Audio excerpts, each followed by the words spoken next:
এটা কি? সালাদ, এগুলি তো সবজি। মুরগির রোস্ট, সালাদ, সবজি, পোলাও। আর কি লাগে এখন? ও গরু মাংস আছে। ও তাহলে তো বেস্ট। এখন একটু লেবু দিয়ে। আমার প্লেট দাও। আপনি খান নাই? ওখানে থাকবি না, উনি খাবে। থাকুক, ডাউট হবে না। হ্যাঁ, এই বুকের পিস দিও, আমি রান খাই না। রুমকি পাঠাও, বাবুকে খাওয়াইতে হবে, বাবু খেতে যাচ্ছে আর আমরা খাইতে বলতেছি। দিব বিকাশ বিকাশ আবার খাইতে যাচ্ছে তো, রুহিকে পাঠায় দাও। কে জানে কি খাবে। হ্যাঁ হ্যাঁ, খেতে বসছে, আমি সব বসতেছি খাইতে।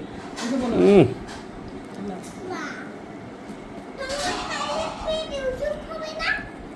একলা খেলে পেটে উঠে হবে। আপু পোলাওটা তো খুব ঝরঝর হয়েছে, মানে সেরকম। রোস্ট করছি আমি। সালাদ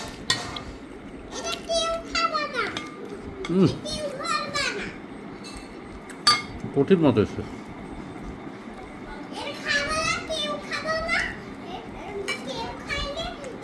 আমাদের সামনে গাড়িটার একই অবস্থা, ফেরির এক ভাই এটা দাগন ভূঁইয়া, ওনার দাগন ভূঁইয়ার। হ্যাঁ, কেউ ইচ্ছা করে করছে। পরে আমি জানি না কতটুক সত্যি, পরে ওখানকার লোকজন বলতেছে এটা হলো রাত্রেবেলার জন্য, আপনাদের এই সময়ের জন্য না। ওখানে মোটরসাইকেল অ্যাক্সিডেন্ট করে, গাড়ি অ্যাক্সিডেন্ট করে না, করলে তখন ওরা ধরে। হ্যাঁ, ওখানে লোক ছিল তোমরা যখন ছিলে, হুম ওই এলাকা দিয়ে রাত্রেবেলা আসবেই না। হুম ওই হাতের জুলের উপর দিয়ে আসা যাবে না আপু। ওগুলো একটু সবজি এবার তো সবজি দাও। এই বুকের পিস আর আছে রে, হ্যাঁ আছে। আমি রান খাই না, বুকের পিস দিয়ে আমাদের। আর পোলাও কেমন হয়েছে? পোলাও আমি রান্না করছি।